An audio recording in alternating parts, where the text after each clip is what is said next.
Shabbat Shalom. Just gotta make sure everybody's awake. Y'all excited to be here on this Shabbat? Made it through another 6 days of fighting. Made it to the finish line. Fought a good fight. Praise the Most High. It's definitely a blessing to be here. It's been a while since I've been in New York. The longest I ever been away from New York. But I could tell y'all right now, just, coming in here for the first time, that the Spirit of the Most High is here. Okay, I could feel His presence. It's all around us. So whatever's being done, it hasn't been in vain. Whatever works we're doing here in New York, whatever it's doing to fight the good fight, to protect the brethren, the brothers and sisters, to protect your purity, I could feel that the Most High is with us in this building. That's a great thing. That's a great thing. It's the first time I walked in this sanctuary, and when I walked in, I felt the warmth of the Rawchaa and her presence everywhere. You ever walk in the room, it'd be nighttime in the house, right? You got all the lights off, but you hear something on, but you don't know what it is, and you go in the room and there's a TV on mute. You ever heard a TV on mute? It sounds like an odd thing, but you could actually feel, you could hear it and feel that the TV's on. Like something, you go in the room, you cut it off. I told you to turn off the TV. Why you ain't in bed? That's how you could feel the presence of the Most High. It's that silence, but it's not silent, right? It's that presence that's not visible, okay? It's that warmth that doesn't come from heat, but it's there, and that's what I felt walking in here, so all praises to the Most High.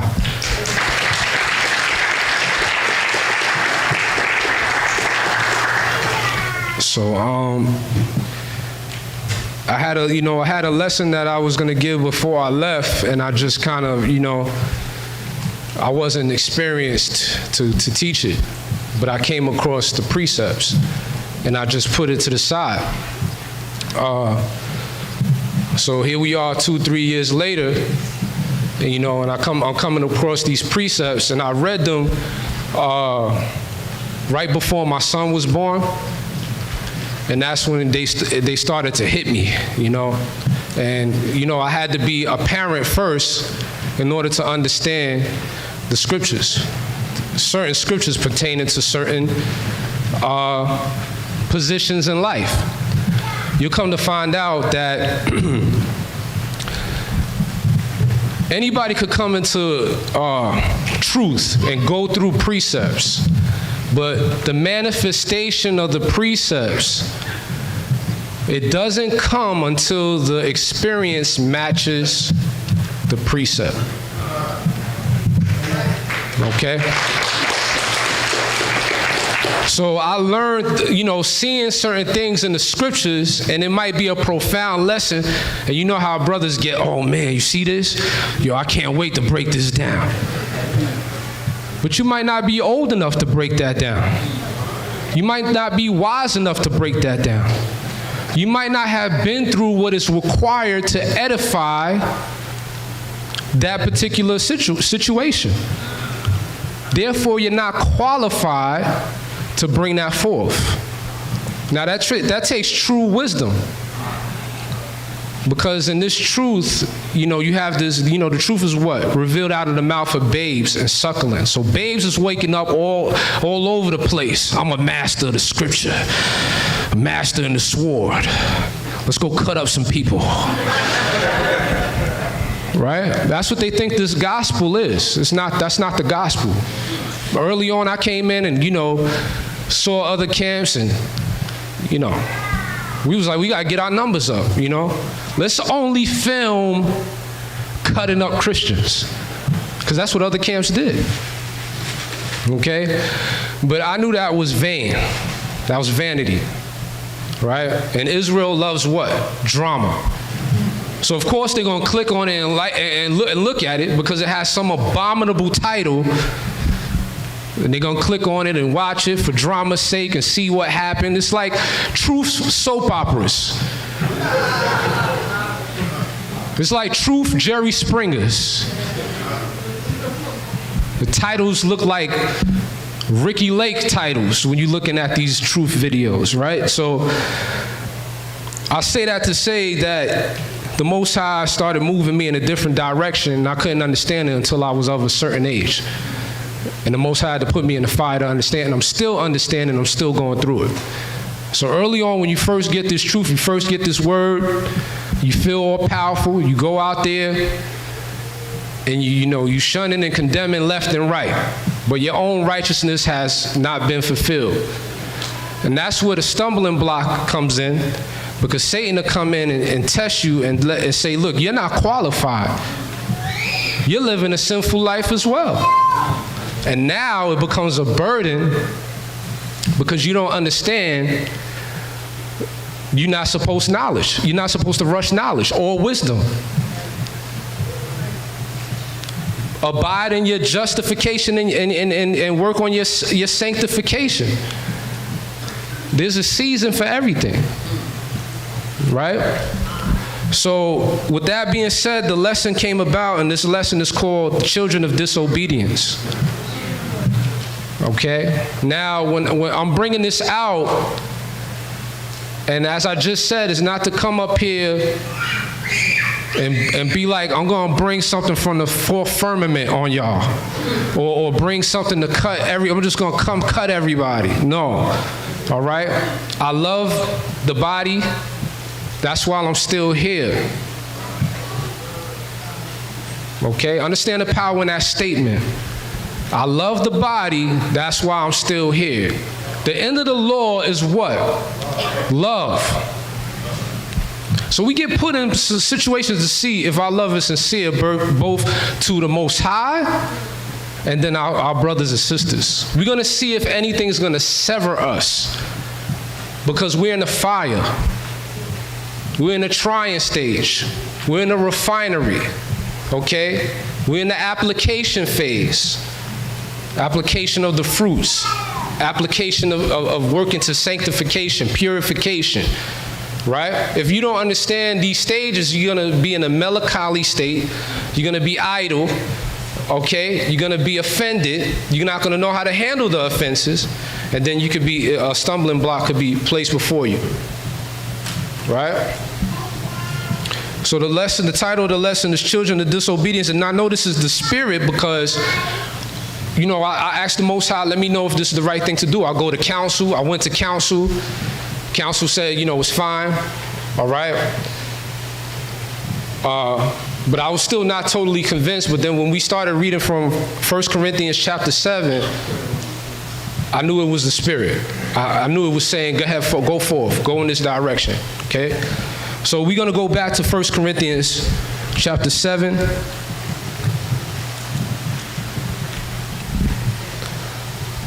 All right? And this is dealing with marriages. Right? Marriages in Israel are for nation building and holiness. Building in holiness. Okay? When we're fashioned after this world, we take on marriage after the fashion of this world. There's some people that just, that only want to come in truth just for a husband or wife. Not having no particular foresight of what could transpire if that marriage is not monitored from its courtship to betroth to the actual ceremony. Okay? Why is this important? We read the protocols on marriage every Shabbat. There's certain things we read traditionally. We read the law traditionally in the Old Testament, our forefathers. So things became tradition that was Torah from what we're actually doing and keeping Torah in its holiness, and traditions were added on traditions, right? So I say that because when you hear something over and over, you forget the importance of it. When you hear it over and over, when you start hearing it, you thinking about something else. Announcements is being read, you already thinking about like where you want to eat. That's how Israel operate. The protocols is read. Let me see if I could go to the bathroom. It's a good time. Let me see if I can get those back precepts. This stuff is important, right? It's for the protection of our nation, right? So let's go to 1 Corinthians chapter 7. And let's get understanding. And I think it's timely because, in North Carolina, every quarter we do the marriage lesson. We do certain lessons as a refresher. So today it might be somewhat of a refreshment, but it's going to come from a different angle, okay? Because you have new members that come in and you have other members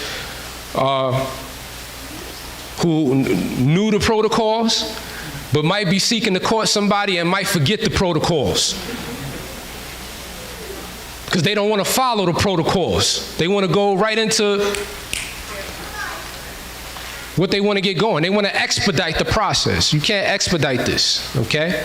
The fruits of the Spirit is long-sufferance and patience, temperaments, self-control. You're supposed to develop that first before you even try to deal with somebody else. If you ain't got self-control, how the other person going to be able to control you? Your self-control is supposed to be reflective, because your body is not yours and their bodies is not theirs. So both of y'all have to instrument self-control to be able to help control each other. If y'all can't operate in that type of fashion in a courtship, the courtship is gonna be corrupt. It's gonna corrupt itself because two people haven't been working to sanctify themselves, to work in their obedience before choosing something else, before choosing another level in this walk. Because why is it important? Marriage is not just playing house, playing church. It is nation building. It's building the kingdom of heaven. That's why it has to be overseen by a government, because that government is the overseeing of the building of the kingdom. So you're looking at a long-term investment. You're not looking at a short-term fulfillment. You understand? When it came to, when I came into the truth, all right, I didn't even look on the sister side. So I was coming into the Shabbat. Hey, shalom, brother.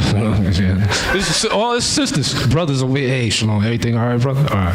Hey, Elder, how you doing? I wasn't even ready. I didn't even want to covet.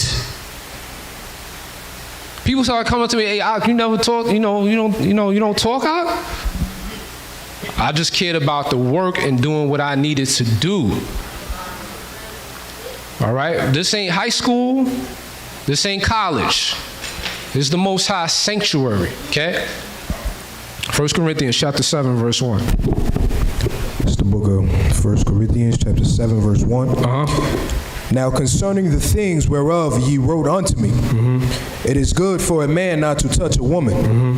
Verse 2, nevertheless, to avoid fornication, let every man have his own wife, and let every woman have her own husband. Verse 3, let the husband render unto the wife due benevolence, and likewise also the wife unto the husband. Verse 4, the wife hath not power of her own body, but the husband. And likewise also the husband hath not power of his own body. See, now, the problem with verse 2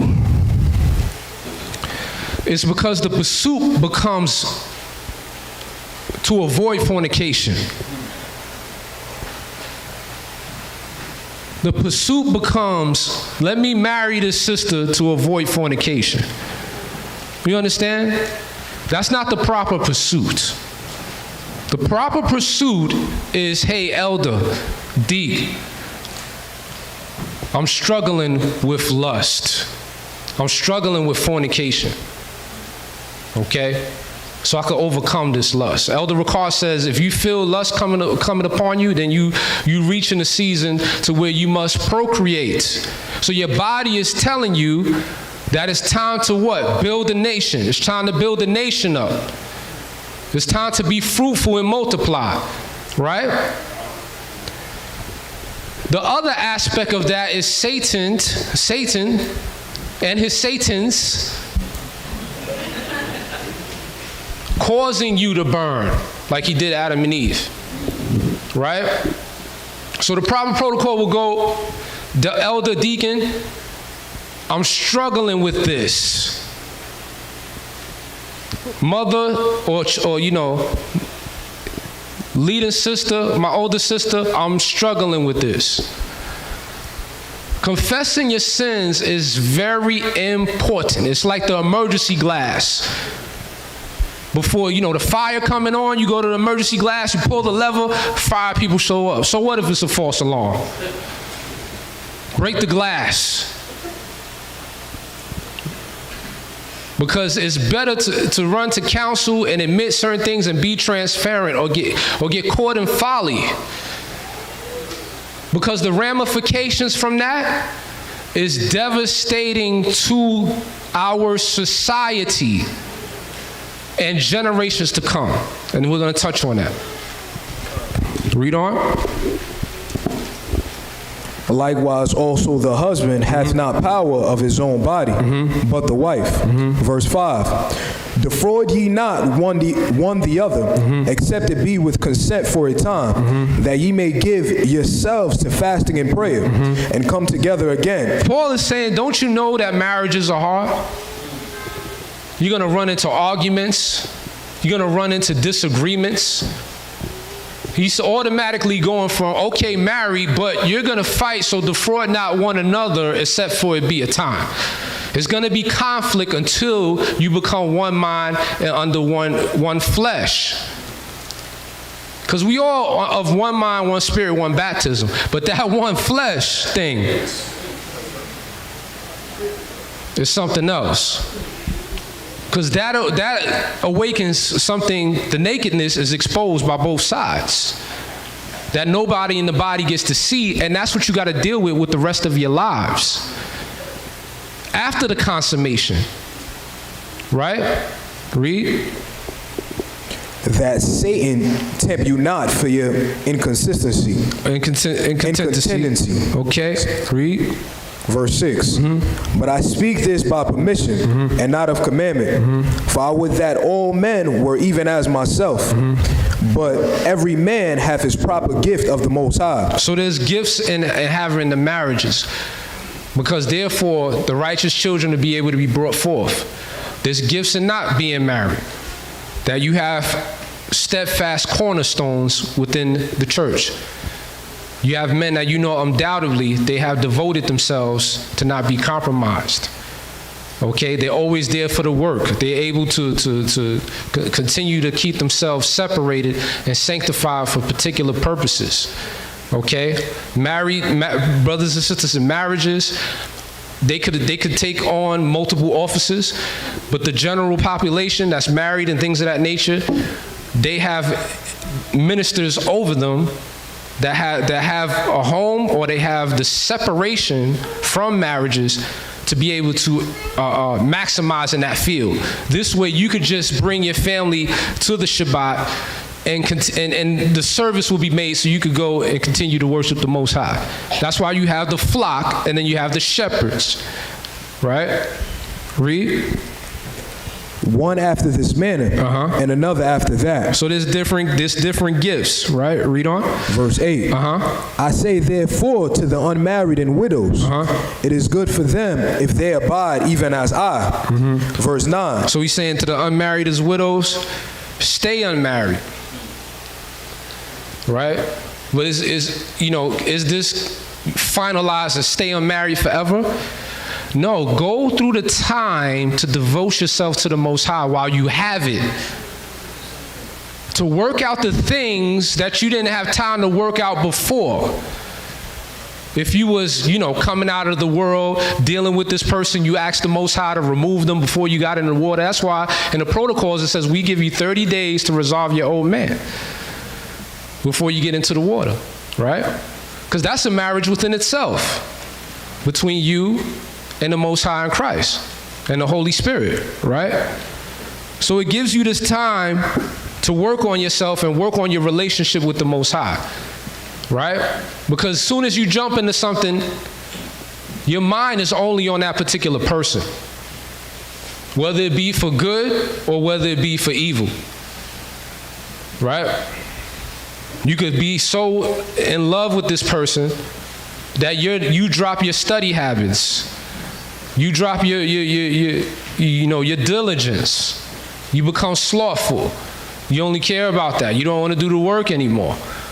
Okay? Or you might not, you probably want this person, out of your life, and you can't worship the Most High until they're gone.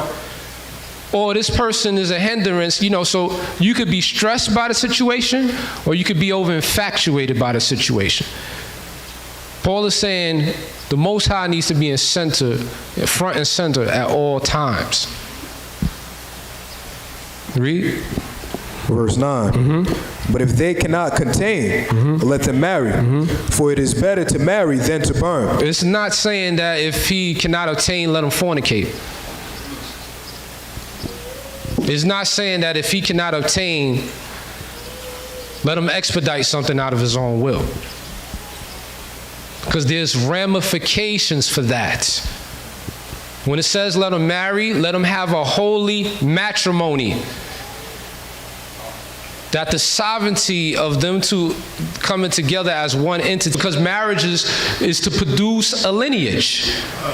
So that lineage is sanctified, and it's going to show you, okay? Read. Verse 10. And unto the married I command, yet not I, but the Most High. Let not the wife depart from her husband. Verse 11. And if she depart, let her remain unmarried, or be reconciled to her husband, and let not the husband put away his wife. And these are spiritual laws from the Most High. Because if you go with the laws of man, you could divorce. You go into the Old Testament, okay? You could divorce because you don't like somebody. I don't like them no more. I'm ready to get a divorce. You see it on television all the time. People get married just to fulfill a reality show purpose. And then it's become adulterous in society, and that's in the backdrop as we're trying to pursue righteousness. Right? You see celebrities always getting married, people always getting married, and this is like a psyop and preconditioning, because that's what Satan did to Adam and Eve.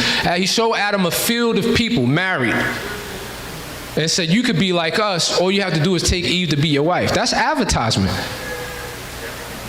He was pushing the issue. Okay? Read. Verse 12.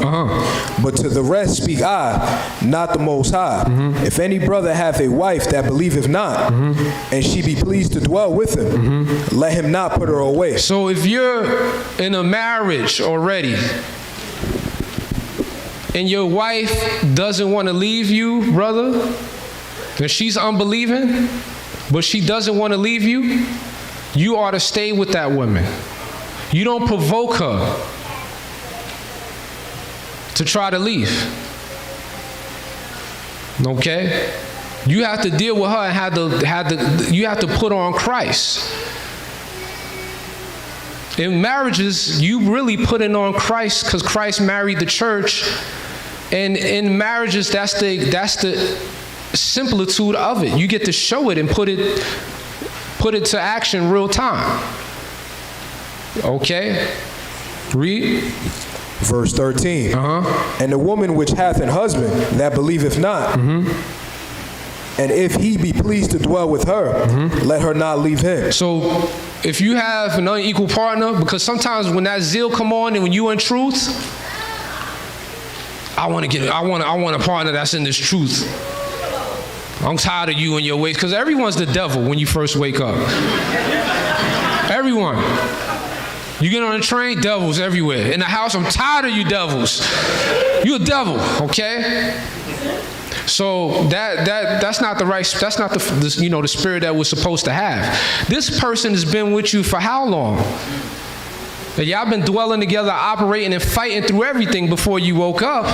Now all of a sudden you think you better than him because you have knowledge? No one is righteous, not one.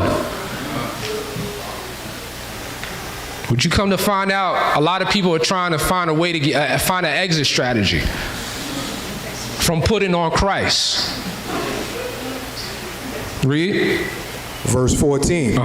For the unbelieving husband is sanctified by the wife. So here comes the sanctification that gives you, your household, that grace and leeway for even that unbeliever to wake up eventually, somewhere down the line, at the very end.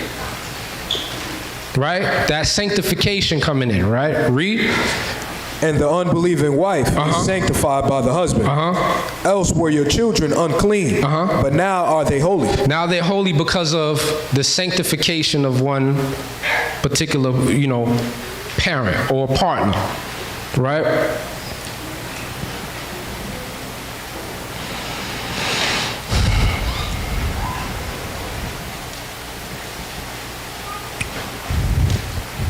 There's so much here, but I'm gonna skip some of it, right?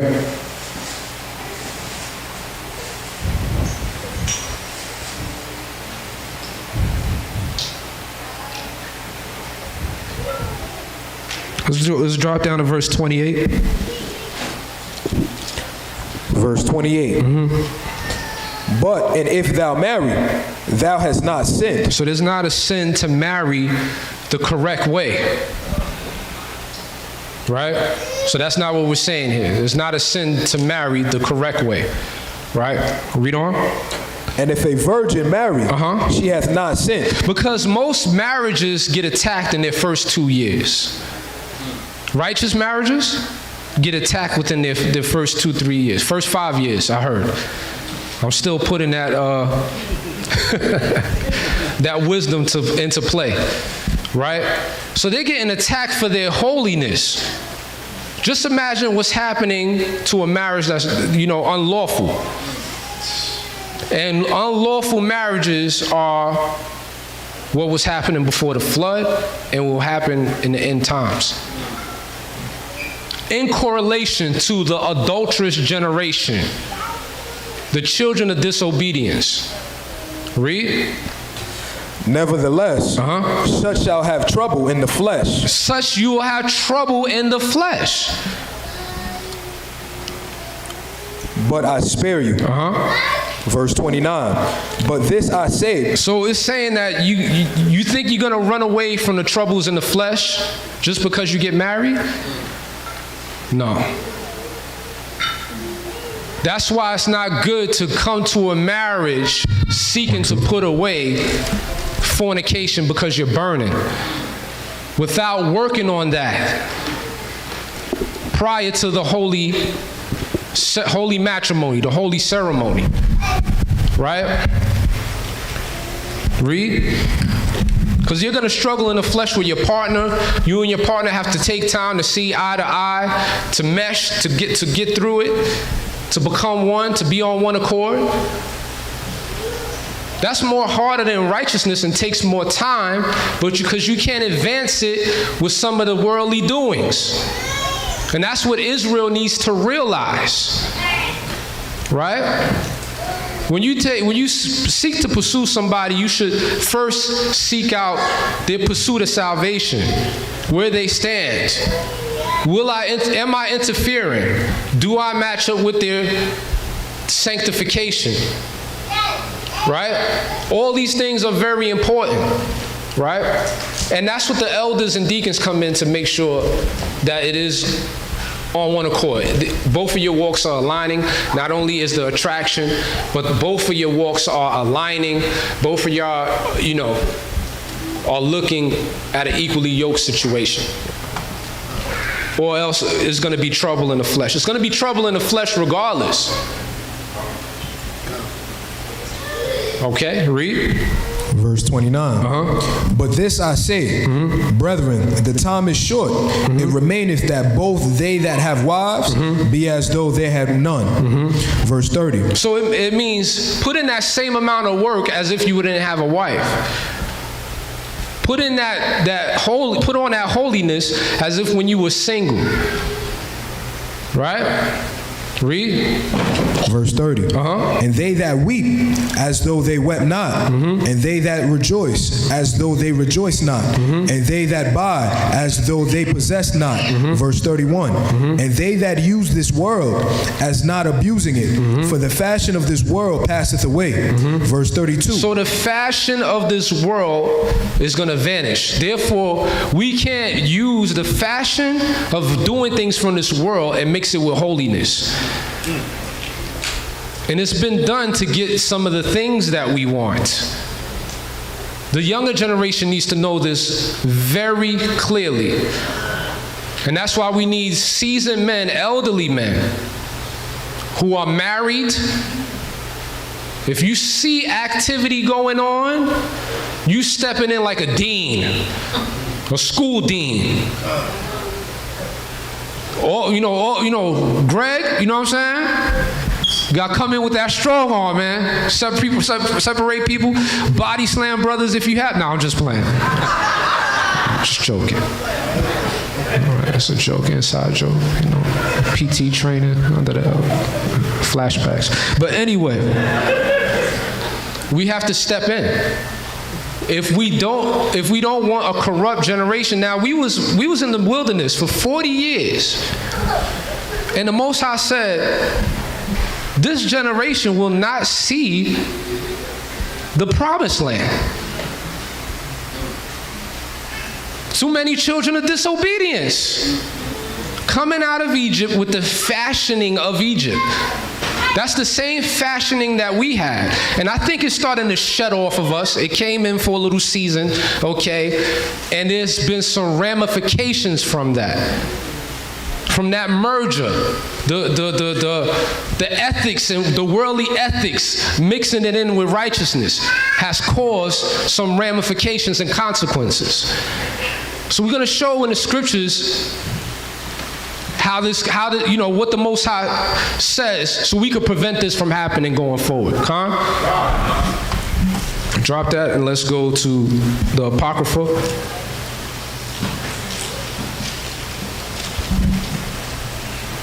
First, let's go to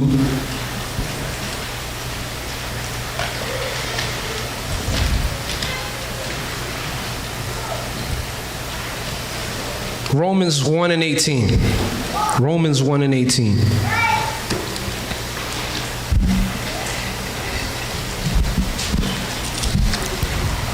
When everyone's there, say Con. It's the book of Romans, chapter 1, verse 18. For the wrath of the Most High is revealed from heaven against all ungodliness and unrighteousness of men. Start at verse 17. Verse 17. For therein is the righteousness of the Most High revealed from faith to faith, as it is written, the just shall live by faith. So the just shall live by faith. You're going to be tried by your knowledge. If you think you know so much, you're going to be put in a situation to see if you could be trusted with what you know, to see if you practicing what you preach, just to humble you, to see if you have that faith. Why is that profound? We think faith is in knowledge. We think faith is in the law. The faith is in the love of the Most High, it's in the love of the Lord, Yeshua. And you have to show that just like our forefathers did. Abraham, Isaac, Jacob. Read on. Verse 18. For the wrath of the Most High is revealed from heaven against all ungodliness and unrighteousness of men who hold the truth in unrighteousness. Who hold the truth in unrighteousness. That means they're holding the truth in unrighteousness. Ephesians 5 and 6. When everyone's there, say con. And this could only happen if you're not taking your walk with the fear of the Most High. Fearing Him. Sometimes you can have a certain level of knowledge and the fear is gone. You feel empowered. You feel invincible. Ephesians 5 and 6. Let no man deceive you with vain words. For because of these things cometh the wrath of the Most High upon the children of disobedience. Oh man, brother, you got some knowledge, man. You know all them precepts. My goodness, brother. You're a prophet. Let me get Ephesians 2, verses 2 through 3. Don't let your heritage or knowledge become a stumbling block. That you miss the opportunities to put on Christ. Because Christ walking the earth was to prepare for that day when he was going to go to the cross.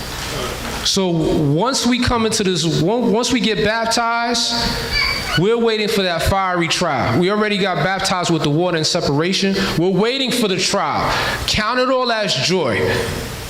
It's time to see if I could pass this test and not be consumed by my own covetousness.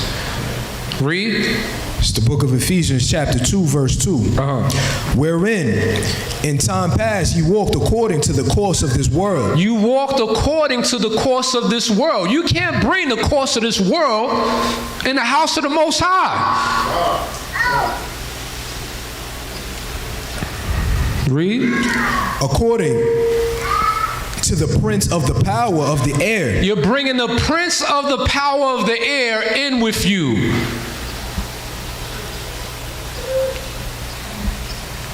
Read.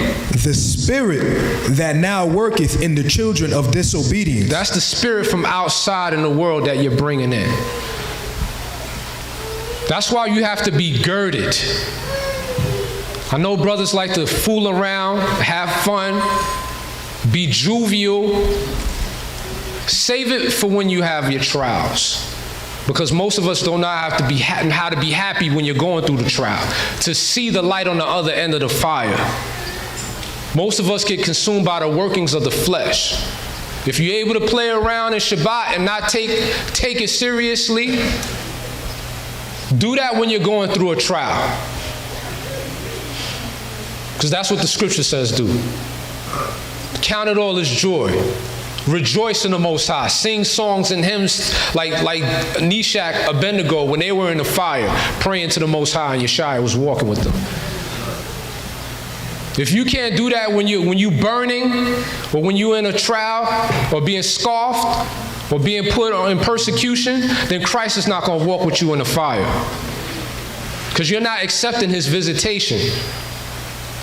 You're reacting in your own lust. You're reacting according to the courses of this world, from what you learned before you got in the water. Read. Verse 3. Among whom also we all had our conversation in times past in the lust of our flesh. Now that word conversation is also dealing with behavior.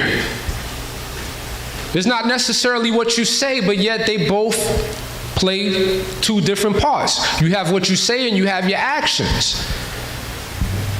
So if you coming in with certain actions just to attract a sister, or you coming in with certain actions just to attract a brother, you're in the wrong place. If you coming in with a certain tone of speech to do the following, you're in the wrong place. Because that's adding up to the act. The act that will happen if you continue in that manner. Read. Fulfilling the desires of the flesh and of the mind. The desires of the mind. The desires of the mind. And this could be in your subconscious. If your subconscious ain't sanctified, but you think in your frontal conscious, you're mechanically doing, you're keeping the Sabbath, you're coming, you're doing all the things, you're praising and worshiping, but in your subconscious, you still have that lust there. That's the inward man that's not being worked on, that hasn't been confessed, whatever that is, to be purged out, to be worked on. Read. And were by nature the children of wrath, even as others. So that's being born into sin. By nature, the child being the child of wrath, right? All the seed of Abraham, predestined as the sand of the sea. We blot our own names out the book of life. 1 Peter 1:14. 1 Peter 1:14. When you're there, say come.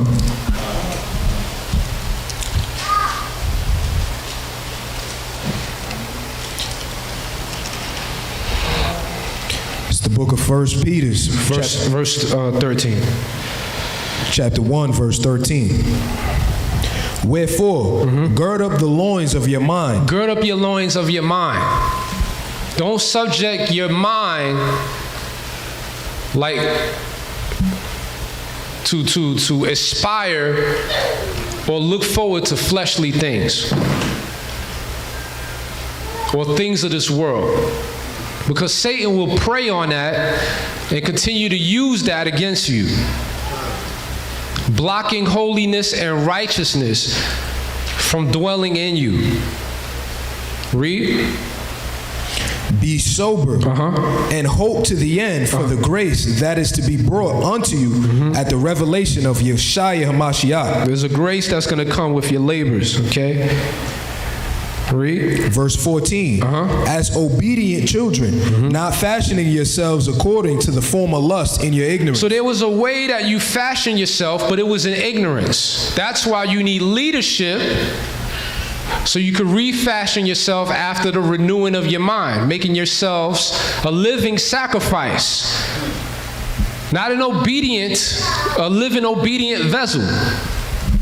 I mean a living disobedient vessel, walking amongst those that are trying to sacrifice themselves. Because what is that? A wolf in sheep's clothing.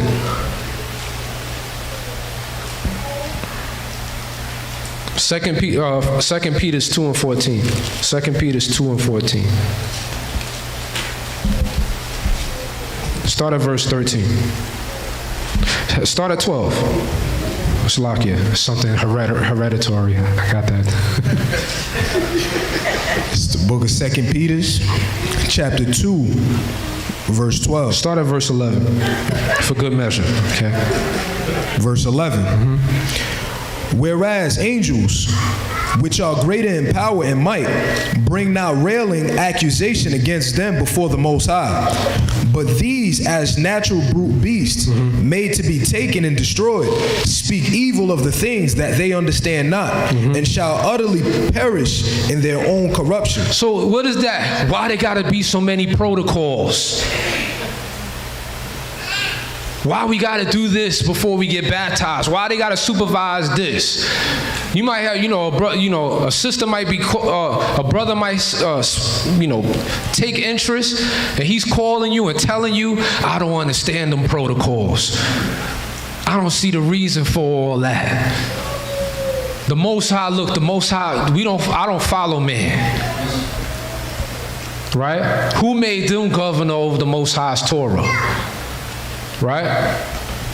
Read. Verse 13. And shall receive the reward of unrighteousness. They're going to receive the reward of unrighteousness. They're going to receive that reward. It's going to come forth. How you receive a reward before people and get a ceremony for it?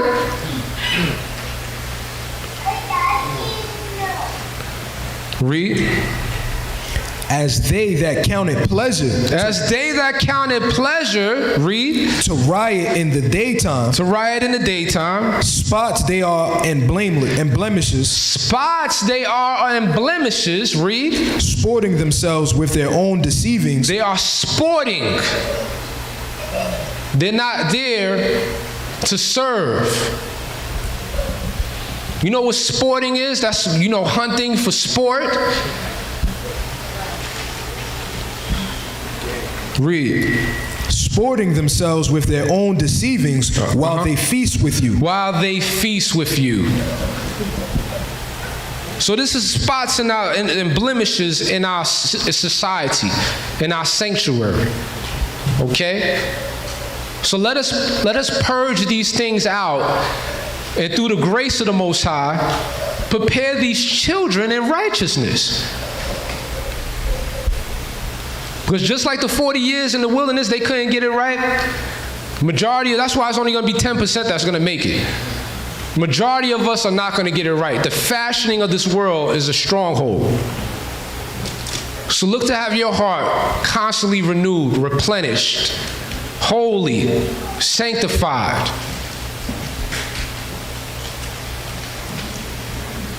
What verse you at, brother? Verse 14. Having eyes full of adultery, and that cannot cease from sin, beguiling unstable souls, and heart they have exercised with covetous practices, cursed children. So these people have the possibility of bringing forth cursed children. That's why we need to understand the ramifications of unclean acts. We coming out of the curses. We're going to put our families and brothers and sisters, our children right back in. So Rawchaa chapter 26, verse 20 through 21. We're preparing a way for that righteous seed to carry us into the wilderness, so they could assure that we go under the rod in righteousness. Is that not what we're here for? Talk to me, saints. This is not particularly just solely dependent on your salvation. Your salvation is the way, for through your loins a pure seed could come forth that has visitation and the hedging and weaponry of angels, talking face to face with the Most High, dealing with our power. So these things that are written could come to pass in the last days.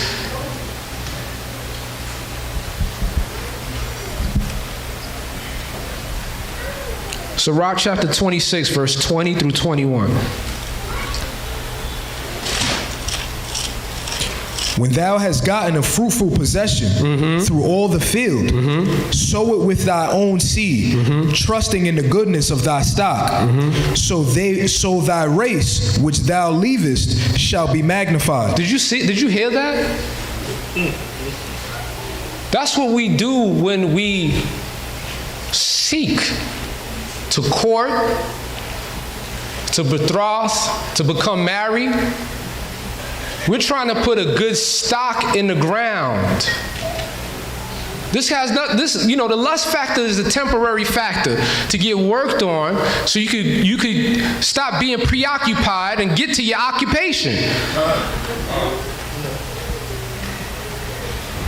Read on. Having the confidence of their good descent. Having the confidence in their good descent. Having confidence in not only the children that you brought forth, but the children after them. Read. Verse 22. An harlot shall be accounted as spittle. Okay, so stop right there. You see where this is going. It's going to go into types of people that are not qualified to bring forth good stock. So Rawchaa chapter 7, verse 23 through 25. So Rawchaa chapter 7, verse 23 through 25. When you're there, say Khan. Hast thou children? Hast thou children? Instruct them. Instruct them. And bow down their neck from their youth. Hast thou daughters? Have a care of their body. Have a care over their body. Because what? These demons from before the flood are looking to deal with her body, just like their fathers did.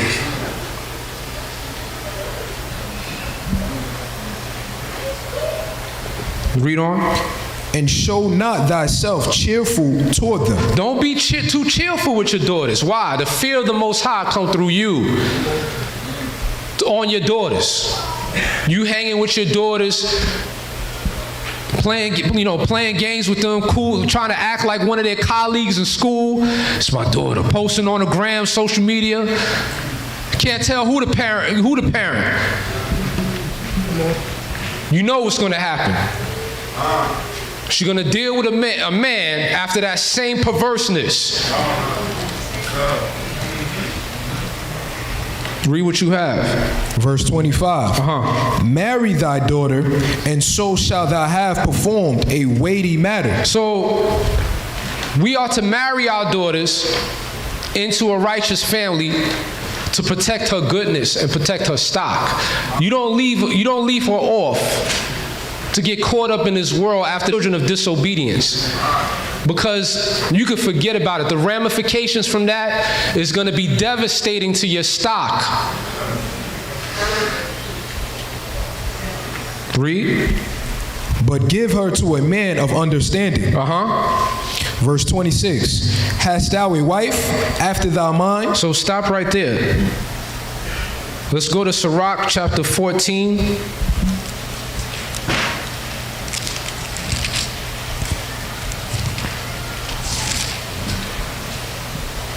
And what is that shelter? The Holy Spirit. That sanctification in 1 Corinthians chapter 7. Read it again. He shall set his children under her shelter. Come on. And shall lodge under her branches. So the children are protected within the Holy Spirit. Read on. By her he shall be covered from heat, and in her glory shall he dwell. Sirach chapter 16, verse 1 through 4. Desire not a multitude of unprofitable children. Desire not in a multitude of unprofitable children. When marriage are not invested in righteousness, you're going to have unprofitable children. You following me? Look at this generation, all out of wedlock. Did you know that 73% of black children that are, black couples that are, black children that are born, 73% are born out of wedlock. Now, is this not an unprofitable generation or not? Don't bring unprofitableness to the Most High. Read. Neither delight in ungodly sons. Don't delight in ungodly sons. Read. Though they multiply, rejoice not in them. Rejoice not in them. Except the fear of the Most High be with them. Except if the fear of the Most High be with them. So when you don't have unrighteous unions, there's going to be unprofitable children. The probability of one of the children being righteous is one out of the few. And you only to have rejoice in that one that fears the Most High. So when you fornicate, have children out of wedlock, you have children out of lust, they're already coming into sin. They're coming in this world into sin. You want in their DNA to have what your vessel brought forth in their vessel? No, you want them to be sanctified. Because the apple don't fall far from the tree. There's no way, you can't cover that up with no scripture, no heritage, no head covering, nothing. That's corrupt fruit. And it will be shown in the years to come if we're not building the way we're supposed to be building. That's why when these regulations came in place, we started having sanctified marriages all over the earth. Tabernacles, you saw glorious ceremonies where the Holy Spirit was present. Why would you want to rob your loins of that?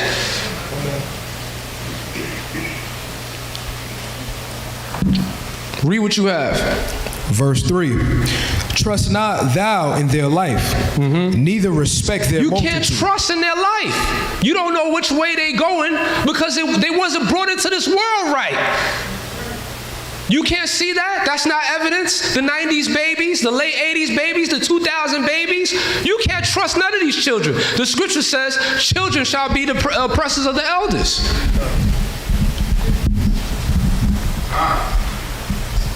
Read what you have. Neither respect their multitude. Neither respect their multitude. For one that is just is better than 1,000. For one that is just is better than 1,000. What verse you at, brother? Verse 3.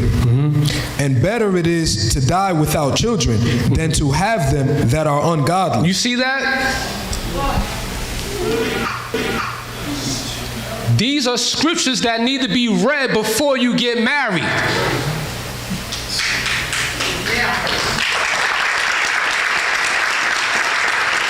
Because the ramifications and consequences of unrighteousness is going to destroy our children. It's going to destroy our children, man.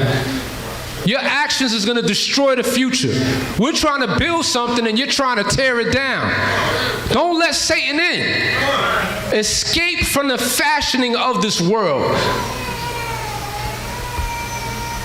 You got to look at marriage as an investment because that's what it is.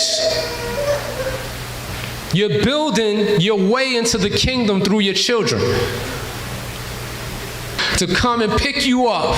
You want your righteous daughter preparing your provisions. You want that happening. You don't want to be there by yourself because your children were disobedient and they never made it with you.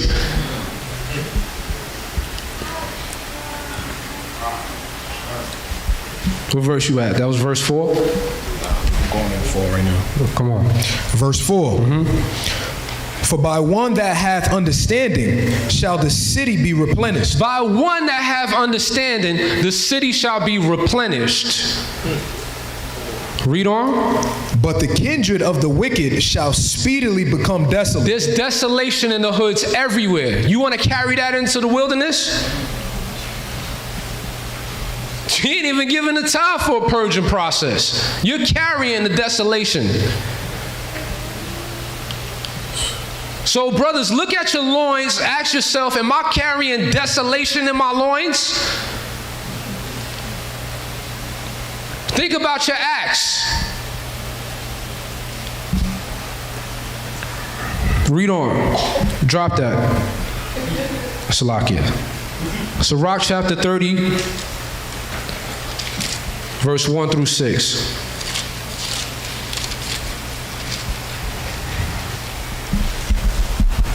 When you're there, say con.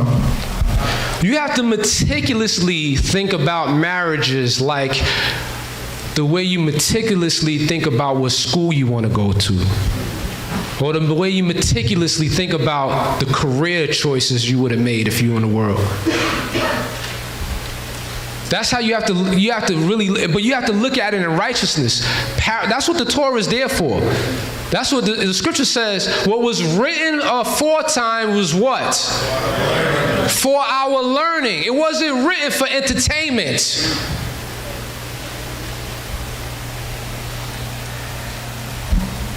(31 through 6). He that loveth his son. We're going to go 1 through 13, brothers and sisters. Read.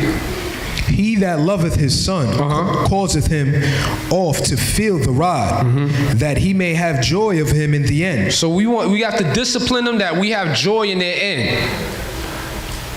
That's the same way the Most High is disciplining us and putting us in the fire so we can have joy when we sit at the table.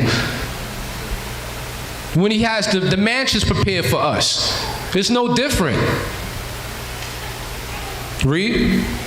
He that chastiseth his son shall have joy in him, and shall rejoice of him among his acquaintance. He that teacheth his son grieveth the enemy. You teach your son, you grieve Satan. You teach your son, you grieve Satan. Come on. And before his friends he shall rejoice of him. Though his father die, yet he is as though he were not dead. For he have left one behind him that is like himself. We want to leave one behind that is like us in righteousness. We don't want to leave a fornicator behind, a drunkard behind, a liar behind, a stealer, a cheater behind. We don't want to leave these things behind. If we wanted to leave those things behind, we should have stood in the world. Read on.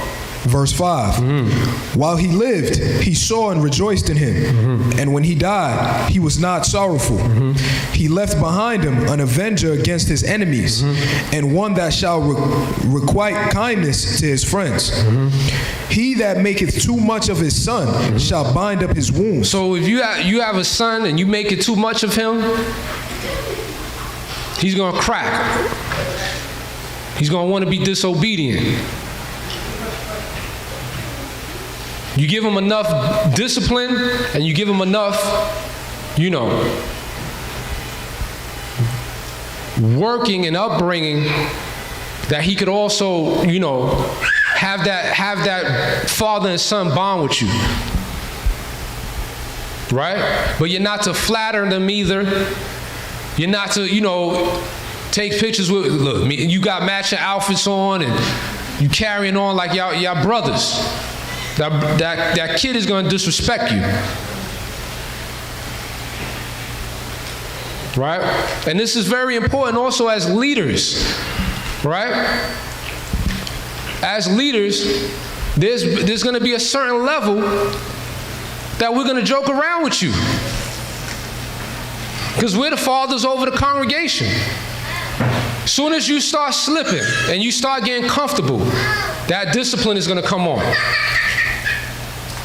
Because you have to know when to fear the Most High and when it's time to be jovial and things of that nature. And sometimes some brothers don't know the difference. Therefore, when an offense come in, they've never been prepared for the discipline that comes with that. Luke chapter 17 tells you all about it. Because then after that comes forgiveness. You got reproof, you got instruction, you got forgiveness.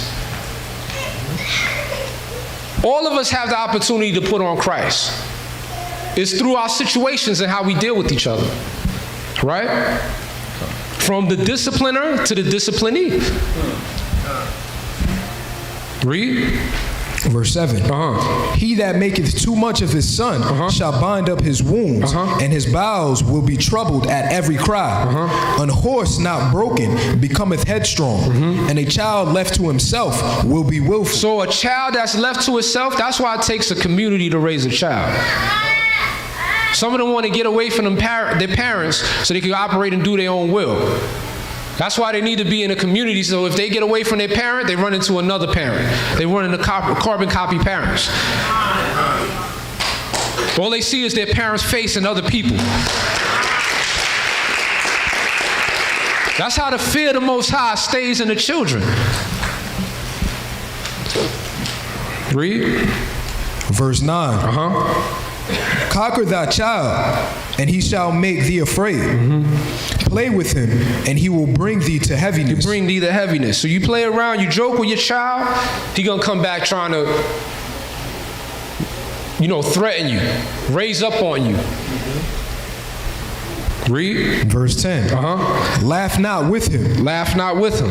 Lest thou have sorrow with him, and lest thou gnash thy teeth in the end. So you don't laugh with him unless you trying to bring him up out of sorrow. If he's having a bad day, he's down. You come in with the spirit of the Holy Spirit, you bring him up out of his sorrow. Encourage him. Bring him back. But when he's in his his foolishness and folly, you don't laugh at that. You don't agree with that. And that's what we have to be mindful of when we see brothers and sisters, young brothers and sisters going off. We can't agree with them with what they're doing. We got to be able to say, hold up, stop that. You don't do that here. That's the fear of the Most High being sustained.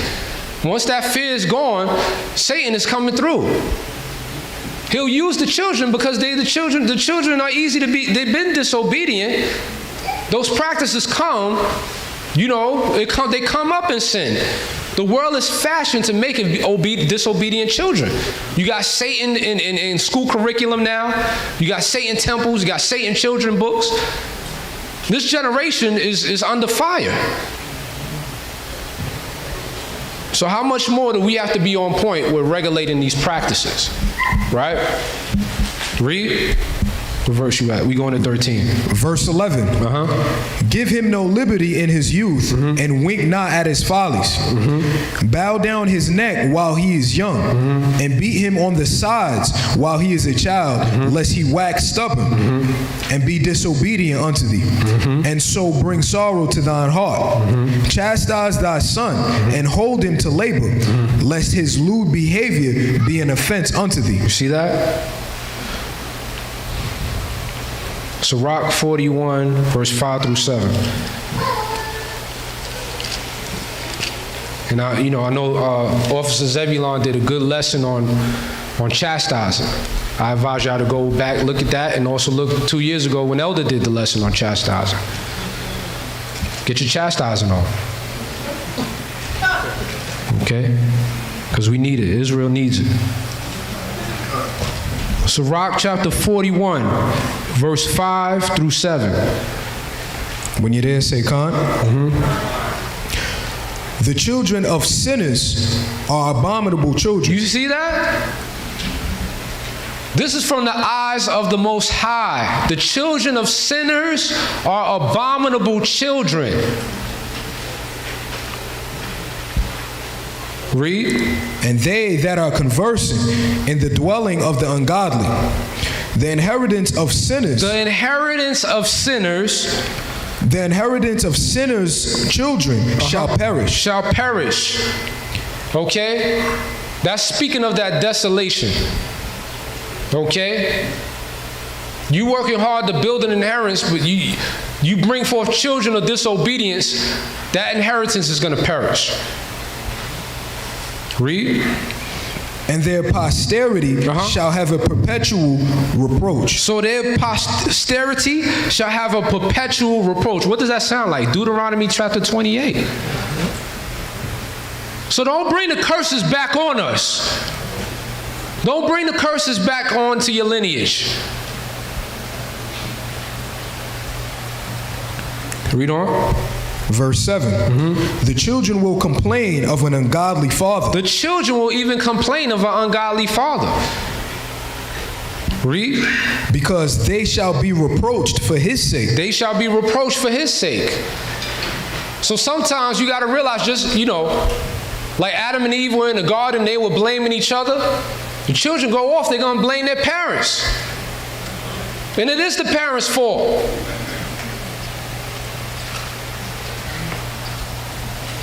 So that'll be the parents' reproach for why their children went off. See, these are the ramifications of actions. Read. Sit on that. You have what verse that was? 7. Okay. Read verse 8. Woe be unto you, ungodly men. Go down to verse 9. This is going to confirm. Come. Woe be unto you, ungodly men, which have forsaken the law of the Most High God. For if ye increase, it shall be to your destruction. So you see that? When you don't keep the law of the Most High, you don't have righteous marriages,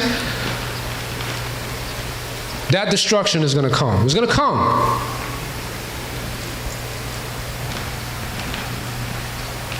This is not a game, folks, because the Most High uses us as instruments.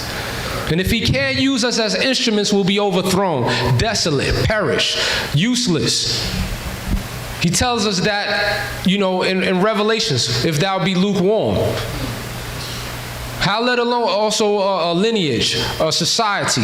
Has he not shown that in time past? How if he can't make use of us, he'll give us over to the spoilers? Read. Verse 9.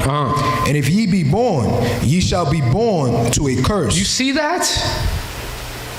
That's being born into a curse. I praise the Most High higher for the water baptism.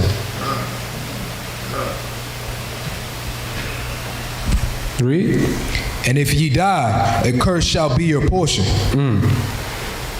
Okay. Let's go to Sirach 42, 9 through 12.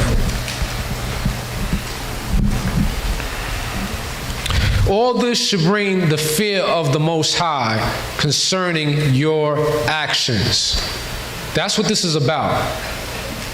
You don't do it his way, it's not going to end right. Somewhere along the line, what the world calls karma, it's going to come back. It's judgment.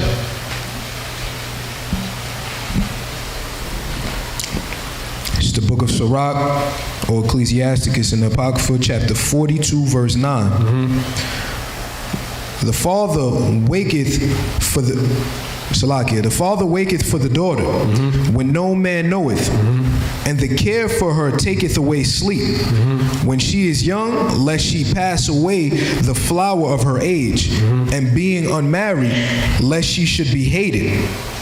In her virginity, lest she should be defiled and gotten with child in her father's house, and having an husband, lest she should misbehave herself, and when she is married, lest she should be barren. Keep a sure watch over a shameless daughter. Keep a sure watch over a shameless daughter. A daughter that's confident, overconfident, dealing with a certain type of swag. You're just a little too fresh for your age. Slow down. And it shouldn't be left only up to the parents to regulate that. That's why we have mothers in the church. Operate in your motherhood. Step in. Where's Sister Pansy at? That was my mother early on. All she had to do was look at me. Hey, brother, Sister Pansy looking at me, man. I'm looking at me. I hope I'm right. I hope I'm right in the spirit. We need mothers. We need you sisters, elderly sisters, to let these younger sisters know what they doing ain't okay, when it's not okay. All right? It ain't no time to be talking and murmuring about them, about their parents, when you had an opportunity to step in. When you saw something and you ain't get the blood off your hands. Because all in all is how we recuperate from transgressions and falls. We need to do it. We're going to need each other to do it. That's why the scripture says, bear ye one another's burdens. You don't come in here just to bear your own. Because that's in Luke 17 too. You over there, you fast 2 times a day. Another sister over there, we both in the same sanctuary. But you don't even look at her because you know everything they've been through. And you like, oh man, I wonder what she praying about. Or, man, they got a lot to pray for over there. That's not the spirit of the Most High. You know the sister is in need and the sister struggling with her family or dealing with things. You come in and assist that burden. That's when you put on Christ. Everyone has the opportunity to do so, as if you choose so or choose not to. What verse you at, brother? Verse 11. Keep a sure watch over a shameless daughter, lest she make thee a laughing stock to thine enemies. See that? Make you a laughing stock.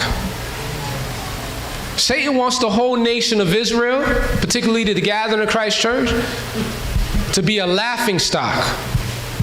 Because all the elements are there. We have the baptism.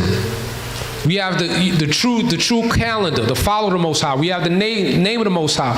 We're dealing with powerful things on our side, so expect powerful attacks. You're going to be tried more than any other camp, quote unquote, because of your virtue, your potential, your sanctification, how you're being justified through Christ for knowing His true name, knowing His Father's true name, walking in the baptism and cleansiness. The best thing for Satan to do is make you unholy, make the church unholy, make your lineage unholy. It's going to come with the hardest attacks, folks. Read. Keep a sure watch over a shameless daughter, lest she make thee a laughing stock to thine enemies, and a byword in the city, and a reproach among the people, and make thee ashamed before the multitude. You see that? These are the ramifications.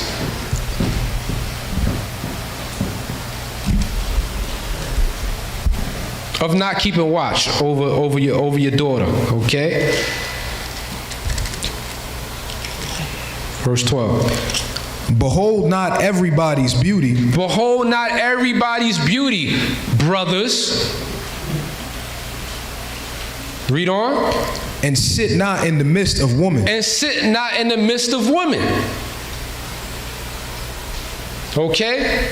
Because Satan will use that. Like I said, I first came in, I was on the brothers heavy. I had a neck issue. I was like this.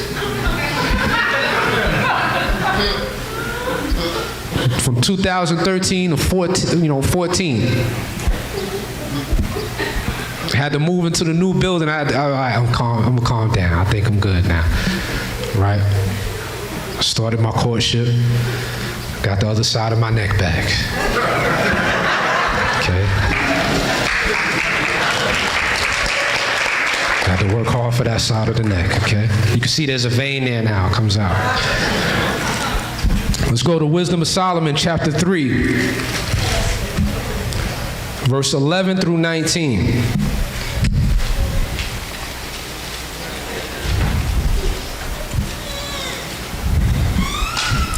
When everyone's there, say come. Verse 11. For whoso despiseth wisdom and nurture, he is miserable, and their hope is vain. Their labors unfruitful, and their works unprofitable. Their wives are foolish, and their children wicked. If you despise wisdom and the nurture, okay? It says their wives are foolish, and their children are wicked. You want wicked children or righteous children? Righteous children. Read. Verse 13. Their offspring is cursed. The offspring is cursed when the Holy Spirit is not involved. Read. Wherefore, blessed is the barren that is undefiled. It says, blessed are the barren, those that can't bring forth children or not dealing with marriage. So if you're barren and you're not having children in these days, hey, in some ways that's a gift from the Most High. I'm not saying that it's you should covet to be barren. I'm not saying that, right? But according to the scripture, it's better to be undefiled. We came here to continue to be defiled. Is that what we're being gathered to do? So why would we pursue defiled acts? Why would we expedite something that will produce defilement? Read. Their offspring is cursed. Wherefore, blessed is the barren that is undefiled, which hath not known the sinful bed. Have not known the sinful bed. A sinful bed is a bed of fornication. A bed without wedlock. 73% of black children, Judites, are born out of wedlock. 73%. So we can't carry that fashion into Israel. We can't carry, this is the changing of the generation, not the sustaining of this wicked generation. Read. She shall have fruit in the visitation of souls. And blessed is the eunuch, which with his hands have wrought no iniquity, nor imagined wicked things against the Most High. So brothers, if you are dealing with a time of celibacy, you're blessed, man. You're blessed. You're blessed. It says what? It says, nor imagine wicked things. So once you're in your celibacy, you're not imagining lust. Because there's a way to overcome that. The scripture says there's no temptation suffereth man that the Most High doesn't allow an exit strategy. So you go to certain writings that talk about how more blessed is the inheritance that are those that die as eunuchs. Am I saying be a eunuch, brother? That's your thing. I'm not saying that, but there may be a season of eunuchsy. I made that up. It might sound good to that the Most High's countenance will shine brightly upon you, and your temperament, you're able to deal with diverse offenses and be cordial, spiritual, and diplomatical. And then you become mature, and then when it's time for the Most High to lift that, eunuchsy, you'll be well polished, well preserved for a maidservant of equal preservation. That's what we want. We want to preserve the saints for when they're ripe. Just like we can't go in a particular land and sow immediately, we need to let that land 5 years be replenished and then plant on top of it so we can get clusters that the world never seen. So when we preserve our brothers and sisters, when they're ripe and they're ready, the glow on them and the virtue on them is something that this world has never seen.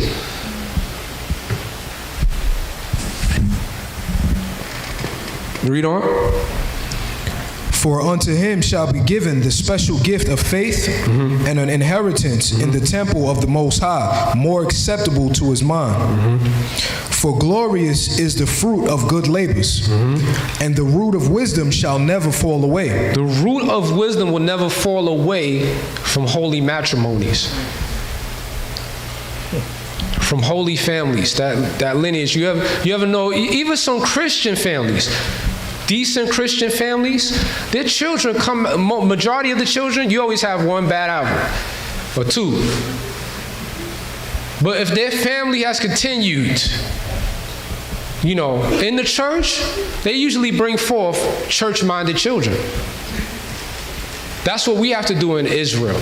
But you'll come to find out that we're just relearning a lot of the elements that was in the first church. Because now when they bring in board to us, we're shy about certain things because the Lord is, and this is pagan, and that's that, and we don't know if we should sing a praise or we should stay, sitting down. It's like, the fear of the law is stopping us from being free in Christ. The law is the freedom if it's used in the Spirit. Because a lot of times we learn the law and it's like the most fascinating thing, but we don't know how to live in the spirit of the law. But that's why the Most High gave us two things. He gave us a schoolmaster, okay? And he gave us Christ. So we know how to walk and know how to utilize the law. Which is what? To the end result, love. That's all the law is. Love your neighbor, love the Most High. Love your body. Love the sister body. Love them in their righteousness first before you take them on.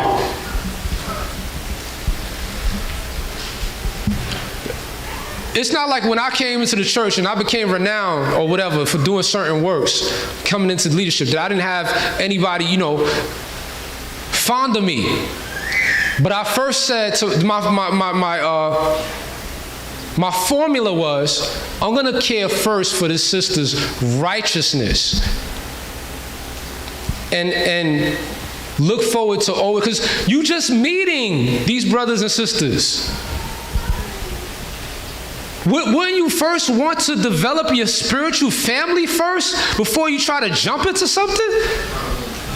These are people that you're investing in for the rest of your lives to walk and get that prize. Why would you want to corrupt your walk or their walk? And now you don't have that pure lane that you had, that pure, walking side by side anymore. It's defiled. So I said to myself, no matter who it was, first it's best that we be sisters and brothers, because that's guaranteed. What if you abominate, and now that's not your sister or brother anymore? You destroyed them. They destroyed you.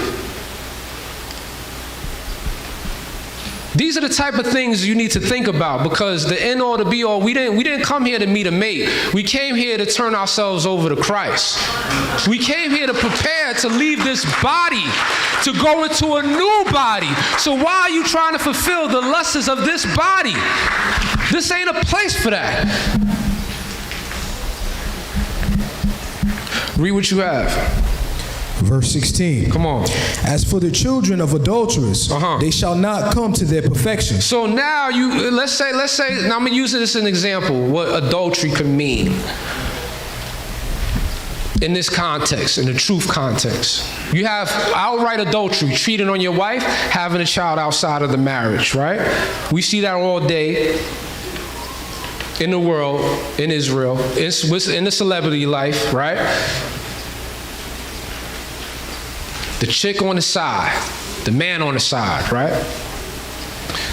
But let's say you put away your wife unjustly, in truth, in a way, because two or more gathered, Christ is in the midst, right? In a way that was in secrecy, or in a way where counsel wasn't involved to say, okay, this is the right thing for you. This is the right thing for your family. Because just because, you come into truth and your partner doesn't come into truth, that doesn't mean that they are cut off.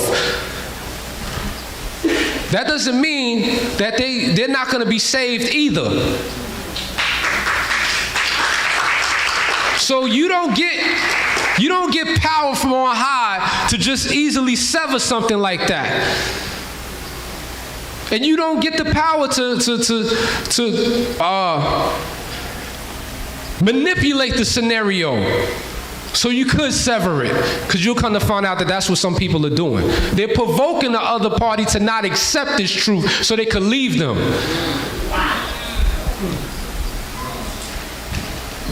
This needs to be talked about. Why? Because if they bring forth children, that children is not going to be right by the Most High. Hosea talks about this. That's why the Most High told Hosea to have children with harlots. This ain't entertainment, folks.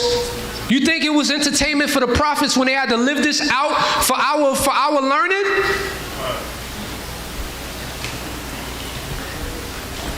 What verse you at, brother? The water.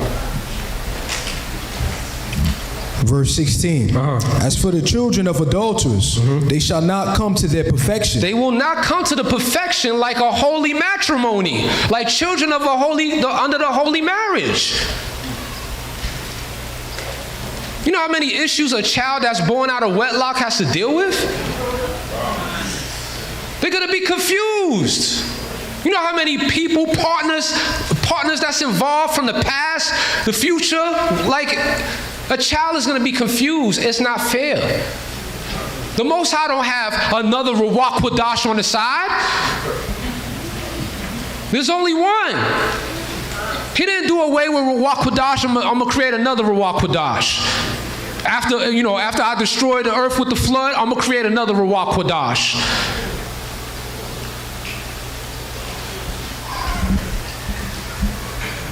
Read what you have. And the seed of an unrighteous bed shall be rooted out. The seed of an unrighteous bed shall be rooted out. That's why you see judgment happening in the world with Israel. How much more of the wrath that's going to come within Israel? That's why we got to have the fear of the Most High with our actions. All our actions should be ordered within the Most High's will, so that you could get blessed at the end of everything that you choose. You don't ever feel that after you got out of the water, that feeling of what to do, and you have to ask the Most High because you already changed your course of decision making. If that's the fear of the Most High. But if you get out of that water and you full of all your decisions, you got everything under control, woe unto you. That's your old man operating again. Read on. Verse 17. For though they live long, yet shall they be nothing regarded. See, they even going to live long lives. Actions that occurred are even going to be forgotten. This is longer down the road. Read. And their last age shall be without honor. See that? Verse 18. Or if they die quickly, they have no hope, neither comfort in the day of trial. And we see that today. Our kids getting gunned down. Black on black violence. Hosea 4:1. There's no truth in the land, therefore blood toucheth blood. We see that happening outside of Israel. We can't bring those same curses in here.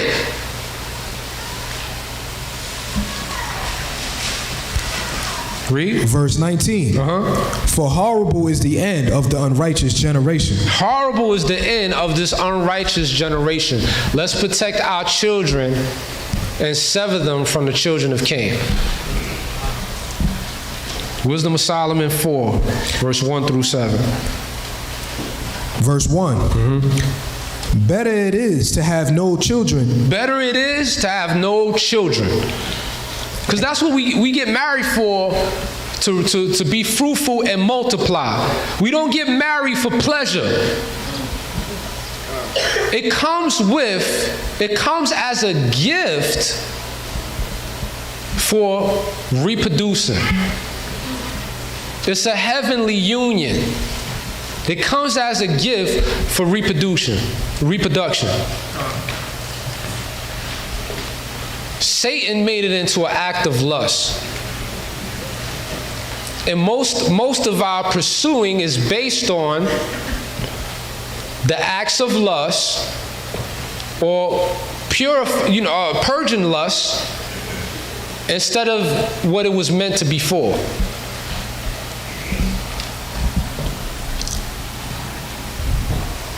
Read on. Better it is to have no children and to have virtue, for the memorial thereof is immortal, because it is known with the Most High and with men. When it is present, men take example at it, and when it is gone, they desire it. See that? So our righteous unions is an example that men get to look to. They look at Israel and they see the sovereignty through our marriage. They see the righteousness, the holiness through our marriage. You don't see Ishmael. Ishmael is Muslim. They stole our law and Torah. You don't see them operating how we operate. They have a fear of the Most High through their parents that's passed down, and they keep their lineage and their wealth intact. You don't see Japhet doing that. You don't see nobody doing that but Israel, who Amalek programmed to operate in animal lust. Read on. When it is present, men take example at it, and when it is gone, they desire it. It weareth a crown and triumph forever. That's what marriages are supposed to do. We're supposed to admire the marriages and continue that trend of righteousness, righteous acts. This way, the nations can see the Holy Spirit and see the righteousness in us. Okay? Read on. Having gotten the victory, striving for undefiled rewards. Striving for what? Undefiled rewards. You feel something coming on, it's trying to urge you to sin and operate out of your flesh. You rebuke it and say, I'm striving for undefiled reward. How many striving for undefiled reward? All praises to the Most High. All praises. Go to the last scripture and I'm going to yield. Let's go to Psalms chapter 78, verses 1 through 7.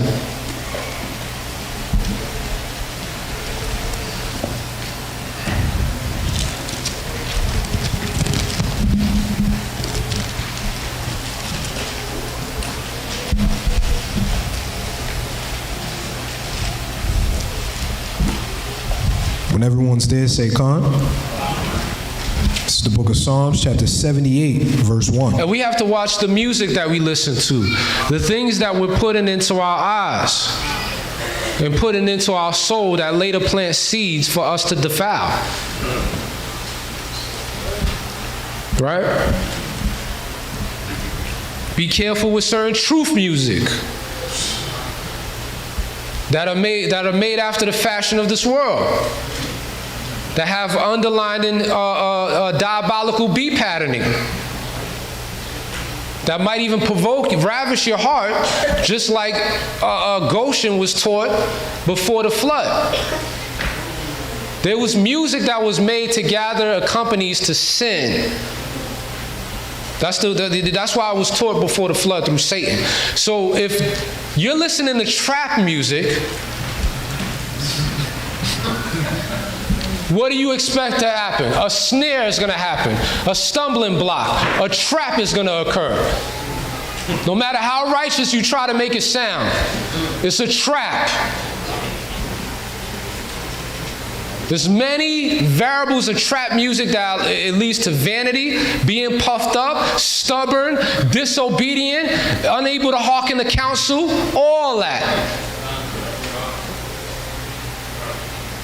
Because why? It's a form of music that's fashioned after the world. So that's what we need. We need the spirituals that got our ancestors through to bring us forth so we could get this truth. So when you got Sister Shirley and the choir up there, they're not doing it for you. They're not doing that for your entertainment. That's not a performance. It's praise and worship. You want to be a morning. You want to be a morning star. You want to replace the fallen that fell. That's what man was created for. To become angels after the 1,000 years. To be morning stars. To sing to the Most High. You can't do it now on the Sabbath. You think you're going to do it 1,000 years? You think you're going to do it in the new heaven and new earth? You think you're going to be singing trap music?